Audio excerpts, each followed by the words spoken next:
servicing through rental payments. And I think that's a very, very important point. So the reality is that in the Nigeria of today, the cost for the average African consumer of meeting all of the above criteria, so whether it's rental income, servicing a mortgage, getting transportation for your place of work, fueling your car, and the kilometers you burn in that car, the cost is prohibitively high for the average African consumer. While for the developer, the cost of building a quality home in a location that is connected and linked to a broader infrastructure network is also high. So it's a bit of a conundrum because consumers can afford it, developers can afford to build, so how do we live? I'll start with giving some global statistics. And there's some core differences between the developed world and developing world. So of the nearly 50 systemic banking crises in recent decades around the world, about 2/3 were preceded by boom and bust cycles in the housing market. So, you know the saying, if you don't believe you're very important, just look at the damage that mosquito can cause. So when we talk to policymakers about why housing is so central to economic stability, this is exactly what we mean. Now, the missing link in our market and the reason why housing boom and bust doesn't really impact African markets as much is because guess what? We don't really have a credit market. But if we had the credit and a thriving mortgage market, the irony is that the impact would be more felt. So globally, major episodes of banking sector distress globally have been associated with cycles in property prices. During the global financial crisis, nearly all countries that had a boom in real estate and credit markets, i.e. mortgages, the CDS, mortgage-backed securities, etc., ended up suffering from either a financial crisis or a severe drop in GDP growth. In contrast, of the 7 countries that experienced a real estate boom, but not a credit boom, only 2 went through a systemic crisis. So you see and you can conceptualize just the sheer economic impact that housing has on the market. So let's go back to basics. If we look at food, clothing, shelter, these are traditionally thought of as basic needs. So the housing sector also satisfies an essential This is about real estate property. So we're here to learn more on how to serve it better. So please stay tuned as you watch this video. So right here with my colleague. If you look at other developing countries.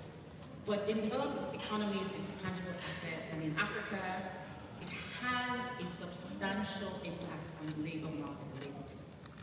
So here are a few thoughts on the continent, and I'll drill down to Nigeria and specifically Lagos. Today, 50% of our urban population, in a mega city like Lagos, if you look at Nairobi, you look at Rwanda, Accra, Abidjan, Dakar, 50% of the urban population in African cities live in slums. Just think about that for a second. So you and I here in this room are actually the minority. There will be 2.7 billion more people living in cities by 2050. That's the equivalent of an extra 1.4 million people every week. And in fact, Oxford University puts it this way: for Africa alone, that means we need to create 2 Londons. 2 Londons need to be built every year for the next 30 years to accommodate the urban and demographic boom. And guess what? We're only a third of the way through our urbanization process. It's a scary thought. A lot of the societal things, issues, the socioeconomic distress, the civil unrest, just think back to the NSARS protest movement. I saw this really incredible picture. I think it was the early days of development of the ShopRite Mall. And it was an aerial shot of the ShopRite Mall. And right next to it, in that aerial shot, there was literally a slum next door.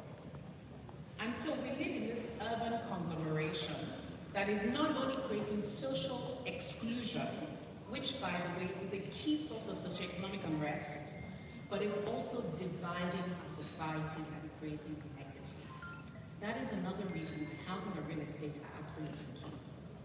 So if Africa is urbanizing at a rate of 40% annually, we're not even a third of the way there yet, it means that our cities are becoming poorer and poorer because we do not have the infrastructure that will sustain and build resilient cities and economies. And think of what are your basic components when you think of a good city. I don't know if anybody wants to shout out. When you think about what a good city constitutes, what for you makes a city good? Does anybody have any? Good roads, electricity, Security. Water. So, interesting, nobody has mentioned housing in your real estate conference. But that just proves my point, right? It's something you take for granted because most of you have access to it, but it cannot exist in isolation of all these other things. So let's look at Nigeria. Look at Nigeria. So Nigeria has an estimated infrastructure stock that is 20% of GDP. It is a far cry from the recommended 70% of GDP, internationally recommended by the World Bank and the IMF, and that is worrisome. And why it is so worrisome is that we have an extremely fragile ecosystem. It's like this delicate balance in this city of Lagos that we live in. We're existing side by side every day next to a demographic ticking time bomb. And guess what? The urban poor, who are the majority in Lagos, by the way, are transforming the city to meet their needs. Right? Not those of us who live in gated residential estates or you have your own community or your duplex. This city is actually being defined by the urban poor. And how is that manifesting? And please follow me for a second, I'll get to my concluding points. How is that manifesting? Look at the Okada rider phenomenon. The question I have for you is, where are they all coming from? Are they just sort of materializing out of nowhere? We see hundreds and thousands of them every day on our roads. Where do they go to at the end of the night? Are they working 24/7 around the clock? Where are these people living? How can housing accommodate them? Is there affordable social housing for them? The answer, I suspect, is no. Most of the urban poor reside in slums and squatter settlements scattered around the city and are predominantly engaged in formal economic activity. But let's not even talk about the poor. Let's move further up the economic value chain. Those of us who are tenants or homeowners, 60% of residential tenants will be able to pay rent as high as 50 to 70% of their monthly income. Just think about that for a second. Most of the existing accommodation is provided by private landlords, right? And then the concentration of housing and income levels has stratified a city like Lagos into various neighborhoods existing side by side. And right at the bottom of the entire fiasco is the problem of land accessibility. And I'm not going to get into that. And then you couple that with a stunted financial system and the mortgage system, exorbitant prices of building materials, and disproportional capacity building, etc. The question I want to ask everybody, why are we in the real estate business with this great picture? But here is why I have hope. Here is why I'm positive, and why many of us are trying to make the difference in this space. Infrastructure development must be linked, number one, to a broader system of financial inclusion. We're going to get nowhere fast as an industry if home acquisition and ownership is not financially inclusive. So, beyond commercial mortgage routes, we need more innovative financing. Infrastructure in any market, even if you think about your toll roads, if you build your toll roads, who's going to be able to afford it? Except you subsidize it, which is essentially, let's face it, what is happening. Believe it or not, I know it sounds like it's an economic challenge, but the reality is what we pay at toll is not enough to cover the cost of infrastructure maintenance. But that's a second issue. We also need a strong regulatory and institutional framework to govern service delivery and construction. We need resilient economic demand for services, whether it's everything from facility management to property management or rental, and the ancillary services that those parts of the value chain come in. And more importantly, we need access to long-term, low-cost development capital, and of course, technology and innovation. So we really have to get it right. Adequate housing and real estate can facilitate labor mobility. And if you think about it, during the height of the COVID-19 pandemic, in many countries around the world, you have people who live in the UK, they live in Manchester, they work in London. Why are they able to do that? Because there's an adequate transportation system, right? Labor mobility is going to be one of the biggest beneficiaries of getting the real estate and housing sector right. Urban housing has important political consequences. At one extreme, slums can become debate into political and social instability. At the other, ownership of a home gives the household a stake in political life. And it doesn't even have to be ownership of a home, really. It can be rental of a home. When you go for your PVC, they ask for your address. Without that, you're not politically, socially, economically empowered. Only 3% of African households today have access to mortgage, because traditionally we're used to building our own homes over time.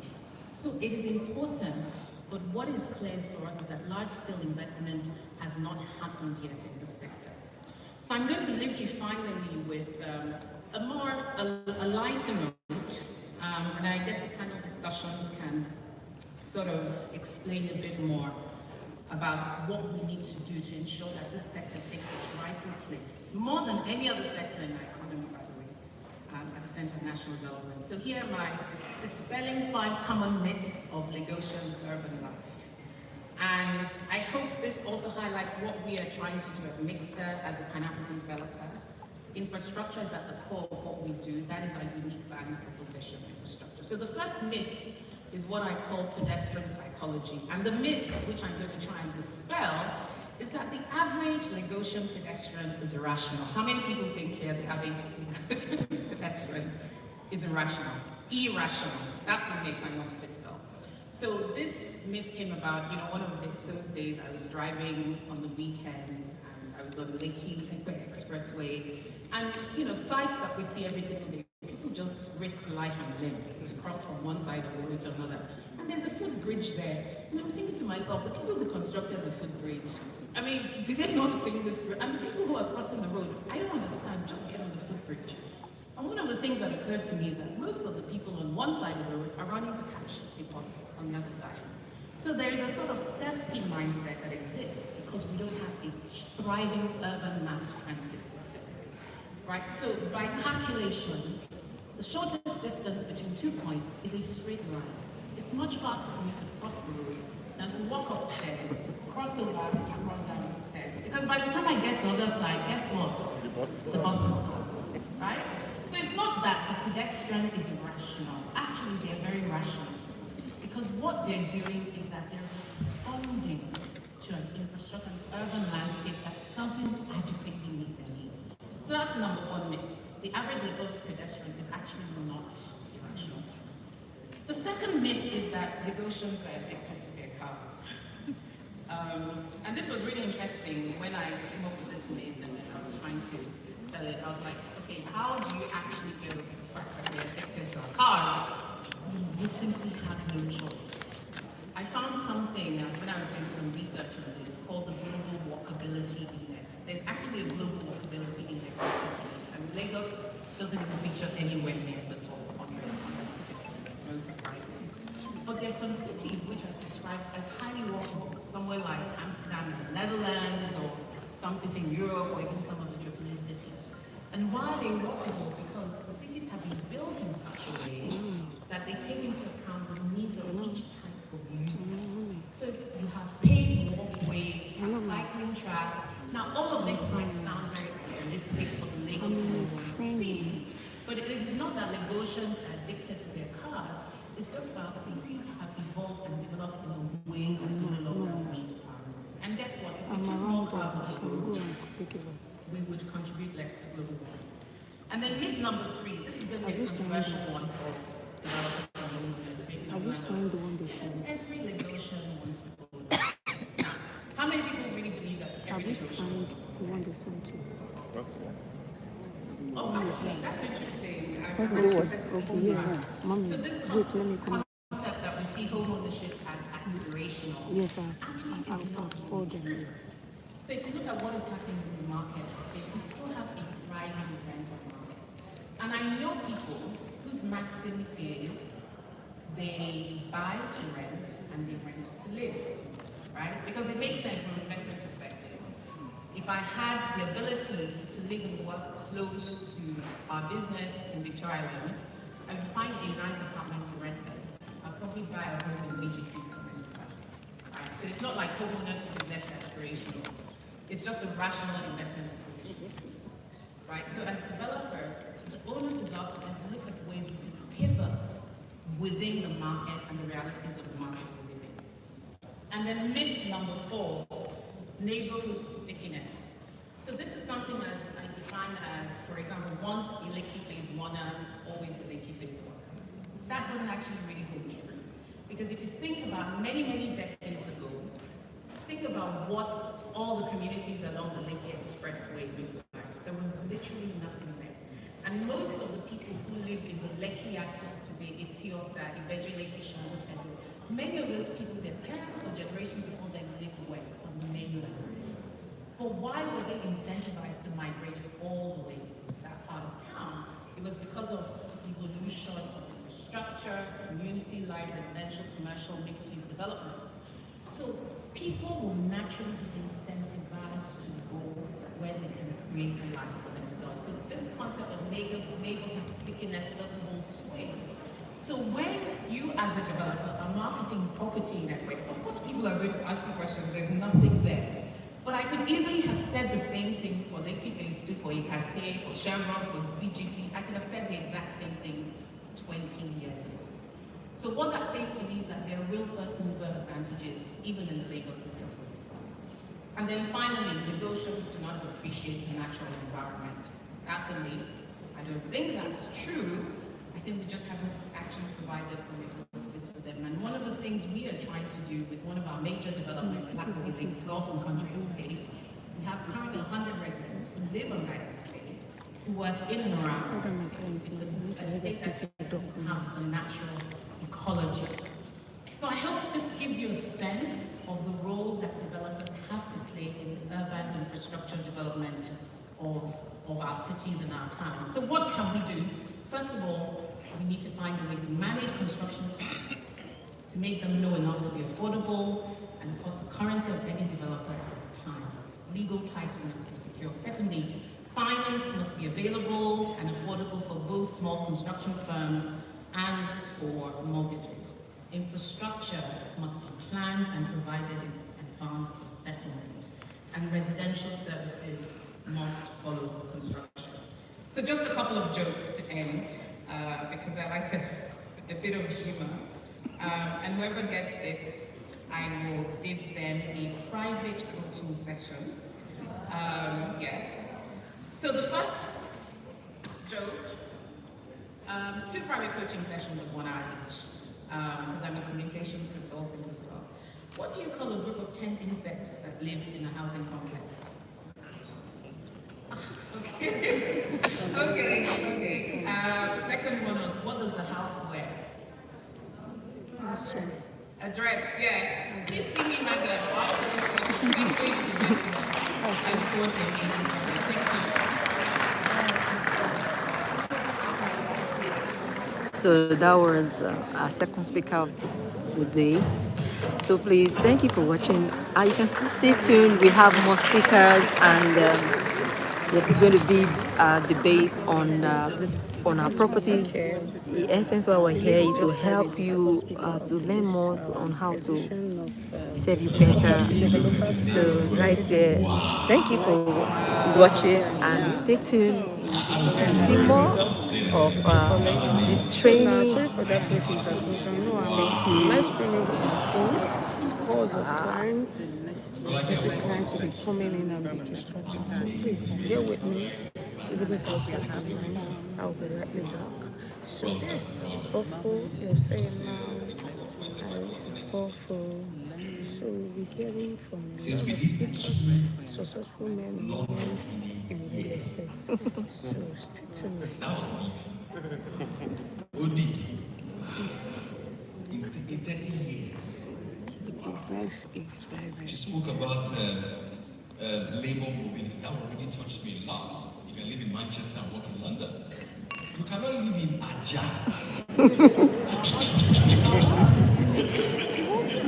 And work effectively in Dry stress of traffic.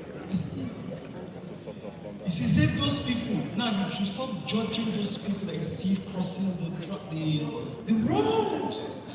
It's a scarcity mentality. The boss, the goal. Why? Because even the people that designed those bridges, they didn't put the psychology of the customer. You know, Winston Churchill said that we design our environment, and in turn, our environment design us. Mm-hmm. Thank you very much, man. And for the person that won the gift, I like that part that you said. You said, we buy to rent, and then we rent to Super. Rent to eat. We buy to rent. Thank you very much. So the question is, if you run a business here in real estate, if you can solve some of these problems, you're in business. Because it's not the product that drives the sale, it's the product that drives the sale. All right, so moving on next, we've got Miss. Speaking on new ideas for property promotion, is Mr. Deepo Davis, the publisher of Castles magazine. And this is going to be virtual, so a round of applause for Mr. Deepo.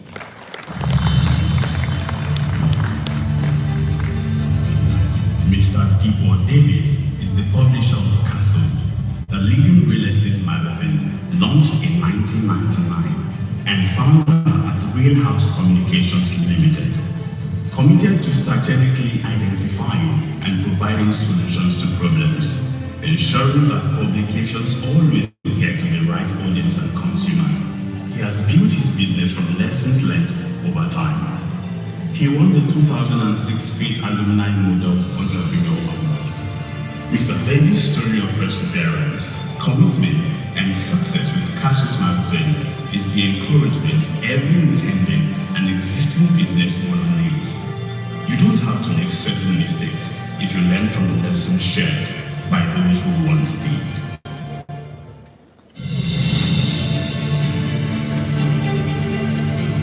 Mr. Deepo Davis is the publisher.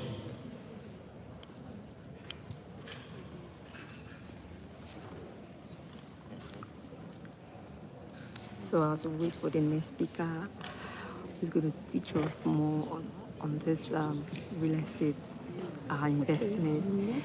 So I think you're enjoying this conference here. You know, the big properties, we don't only sell, but we help you invest wisely and also to educate you on investment. So that's why we're here to let me see. I'm writing down what we are learning. So to put it out, to be able to serve you better. Thank you very much. So, we're going to be linking with our next speaker very shortly.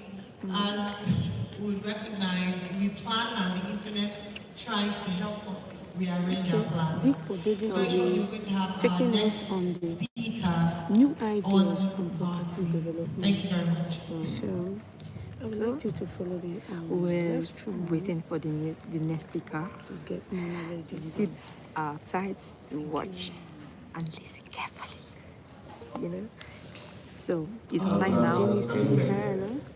Okay, I'm going to assume you can hear me, and I'm going to go straight into my presentation.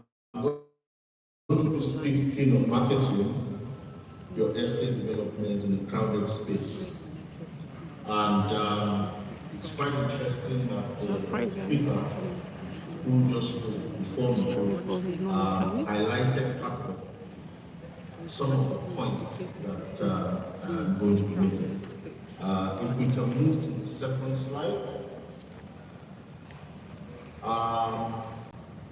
The speaker before spoke about how real estate has evolved over the years. And because we started publishing Castles in 1999, we know that at that time, there was nothing like Oshapa London, Chambutego, not to talk of Lekki Phase 2 and the likes. At that time, if you wanted to move from Lekki Phase 1 to VDC, it virtually took 15 minutes, because between the two locations, there was hardly any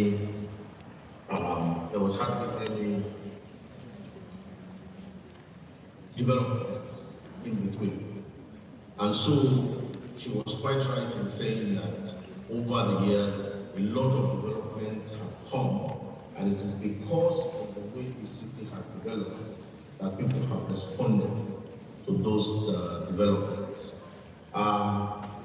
So we've seen a lot of price changes over the years.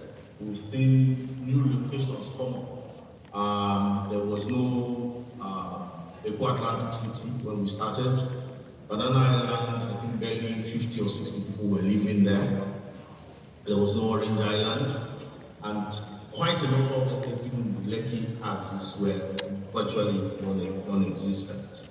And we saw how changes in government policy was during that period that the government of General Olusegun Obasanjo liberalized the home ownership in places like Ikoyi, Keja GRA, Victoria Island. And so what happened was where a few civil servants were living, we now see massive developments there. Of course, not only did the federal government release the houses into the private market, we also saw the Lagos State government liberalize the building approval in those areas.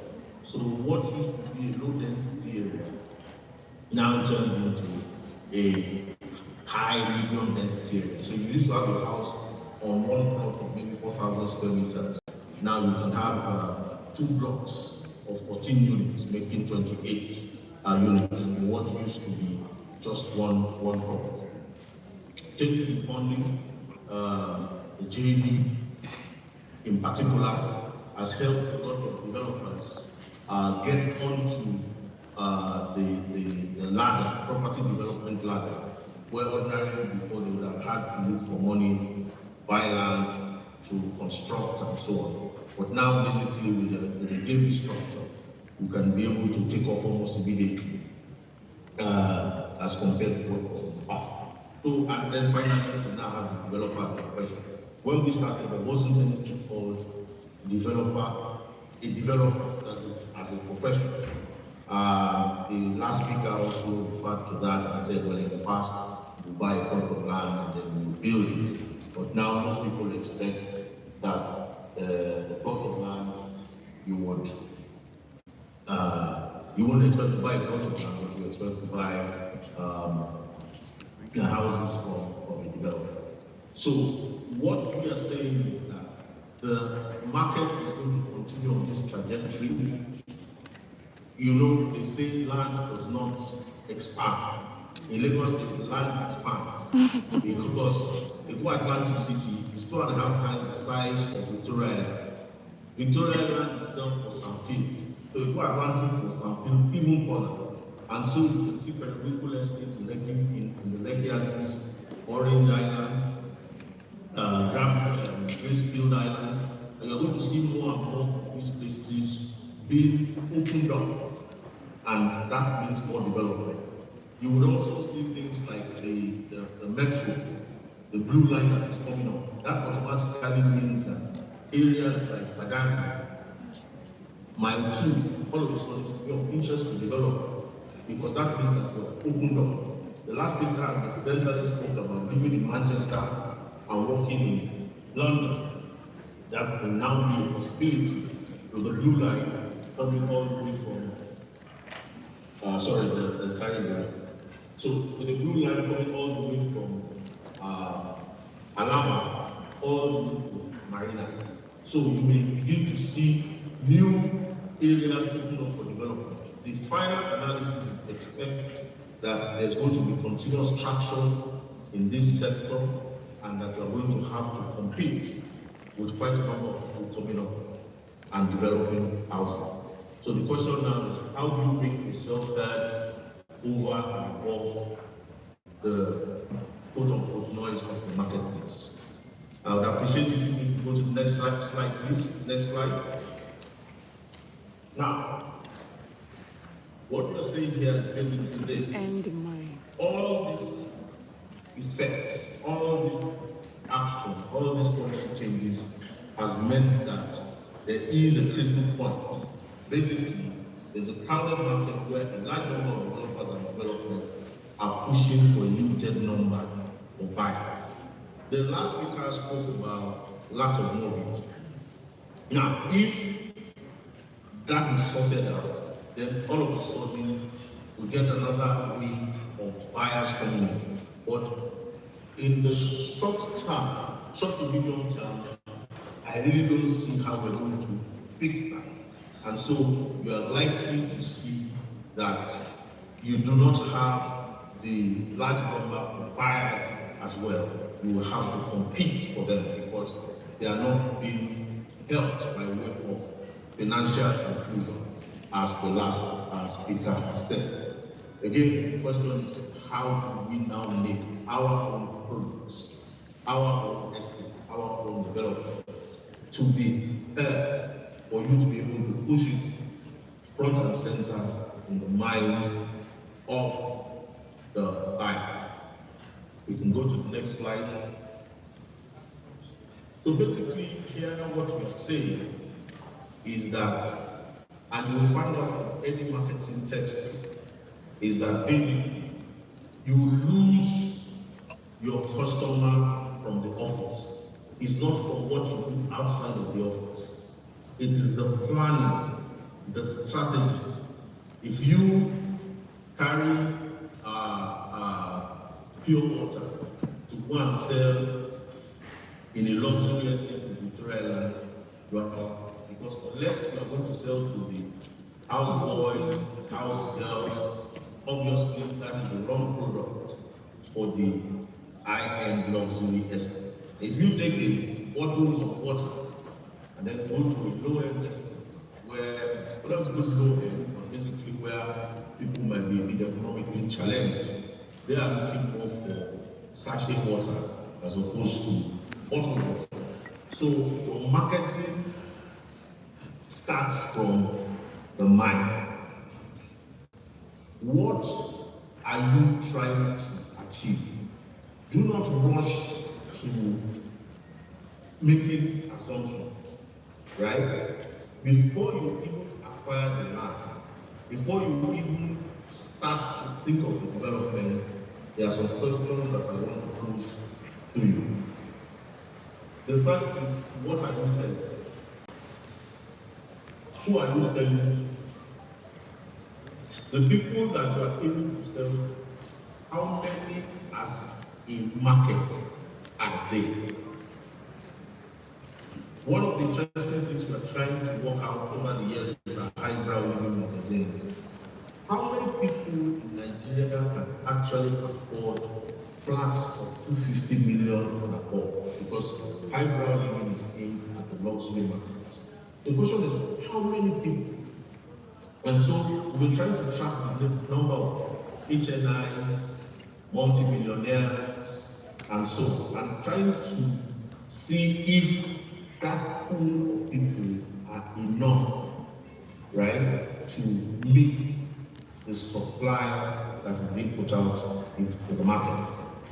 So you have to ask yourself, you are building towards a certain demographic. How many are there in that group? What can you create for that group?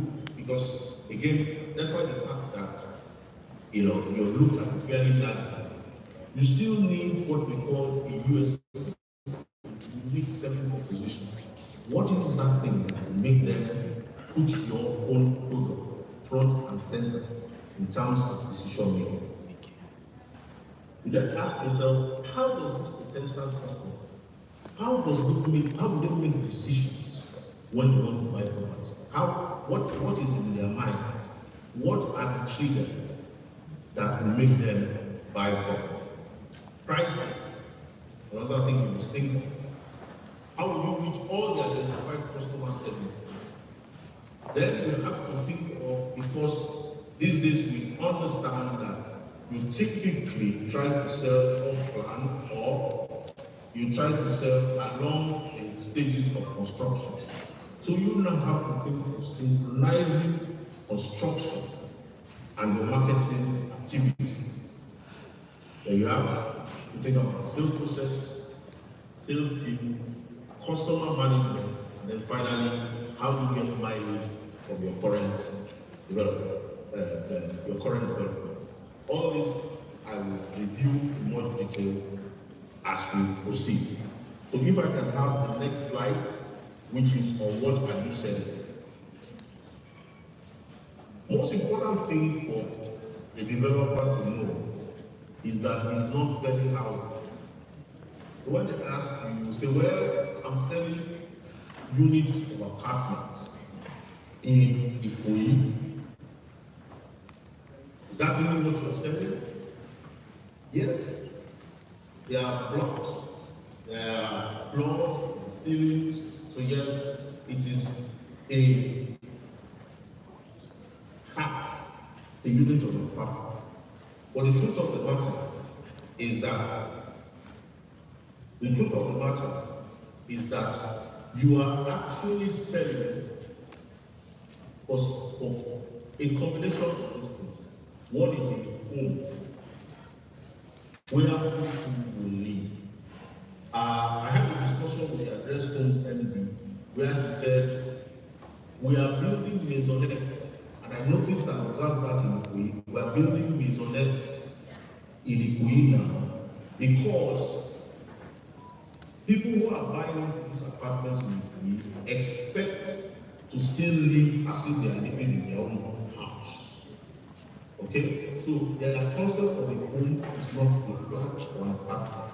So they want to have the downstairs, which is more public, people can come around, the visitors can socialize, but they also want to go up the stairs to their own bedrooms, and so it's on a different floor.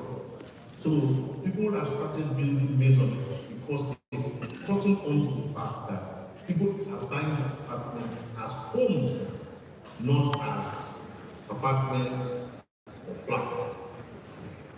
The home is most definitely a symbol. So the flash, the effects, the location, like you said, and the Lekki is Warner. I've never heard of that. Don't say it today. I'm a Lekki is Warner. I don't cross bridges and so on. Have you noticed that no one is a very celebrity that moved into the soil? The only two celebrities that moved into Ikoyi, they moved into VI, they moved into Lekki, and so on. So it is a status symbol. And so that has to be in the mind of the developer when you think of only functionality, just functionality. No, people are also expecting to show off their home. It's also an investment, in which case you have to build it in such a way that they make the returns that they expect. For others, as we have seen over the years, it's about security. So some people will not live in any place other than a gated estate. And that the reason is simply that they're expecting a estate-wide security as opposed to their own personal security. So you need to understand that you're not back selling bricks and mortar, you're not selling units. Once you put it in your mind that you're selling one of these or a combination, then that will help you in your product design, and that means already that you're halfway there. But if you just build as you selling houses, selling units, flats, and so on and so forth, then you might miss the point in the specs of what you are trying to achieve. You can go to the next slide, please. And that is who are you selling to? Now, obviously, a young person, a single person, is thinking of this day not to buy his own house. And so we saw that over time, people are now selling or developing studio apartments, one-bedroom apartments, two-bedroom apartments. When we started, there was nothing like that. Basically, we started with three-bedroom apartments that went up. So you need to see the link between who you're selling to and what you are selling. But if there are few of those people selling that are going to buy, then you have made your job a bit more difficult. If you have a wider pool, obviously the market is not as if the competition is not as intense and is not as, and should not be as aggressive. So you need to now motivate and see, look, where is the right direction in which I should go. That helps if you have a bigger hope. However, you must note that there's also room for niche marketing. Again, it's quite interesting that the speaker that was before me was from mixed, because we just saw another development that they're doing in Lakaway, the beautiful natural, the beautiful estate full of nature. Stay tuned for more information, for more details about this real estate developers forum. So thank you for watching. Stay tuned. If you have a father or mother, getting on years, so where exactly would you like them to be? I think first of all, you like them to be estate. You probably like it quite large than what you probably say nothing, There's some activities in terms of golf ground and so on. So what they've done is they've now put all that together, and then the development, they've put things like the psychotherapies and all the other things that an elderly person would require. So that's a niche market. It's aimed at a demographic. But if you look at it, when you ask who are you selling to, I believe you are not only selling to those pensioners, you are also selling to their children.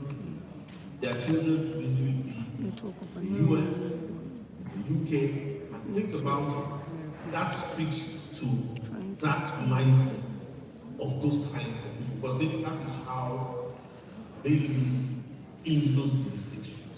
So you begin to see that developers started targeting specific demographics, specific groups of people, so that the sales will take off. And I suspect that this came from another development that we are aware of in Lekki, where the assumption was that it would be taken up by young professionals. And the developers found very interesting that many people are buying their parents. So if you can be very clear who is going to buy what you are selling, and you can build towards it with a larger pool, you can obviously get the advantage of the numbers, but you can also think of a niche market, for instance, like you said about what is going on next. Now, who makes the decision? Who makes the decision on buying? I don't know if any of you have gone to a development before until the white man's and I have seen so many developments fail just because of it. One the white man, the amount went in a funny way. That was the other tax. When I was being marketed by the Marriott timeshare, they used to sell timeshares all over the world, and they would say, please come and purchase the timeshare. I noticed that if I didn't go with my wife, my daughter, they would say no, they didn't have space to present to me. They only used to present to me when I came with my wife and my daughter. And as you can expect, I would go there with my head screwed on as a real estate person, saying there are so many issues with the place and so on and so forth. But my wife and my daughter, they are happy at the way they've been treated. The daughter was a specialist, giving all kinds of toys to play with, and be shown all kinds of things that she can do in the timeshare complex. My wife feels she'll be shown all kinds of things and how things will work and so on and so forth. And before you know it, they will be the ones saying, we need to buy this. The salesperson now chips in by saying, if you do it today, you get a 10% discount. So, appeal to my head, appeal to the hearts and minds of the family. the next thing, of course, is to buy the property. So who is buying the property? You need to understand that, and understand that you want to give something to the kind of family unit that we are telling you. Kitchen, bathrooms, all these are possible deal breakers that we want to mind. So, what is the buying experience like? If you're selling at the high end, right, you cannot really expect people to waste too much and sort of get a wrong impression before they actually get to the unit you want to show them. I think it's virtually impossible these days to really sell luxury without putting a show flat. The show flat really helps to quicken the sale, and we want to make sure that before people get there, there's a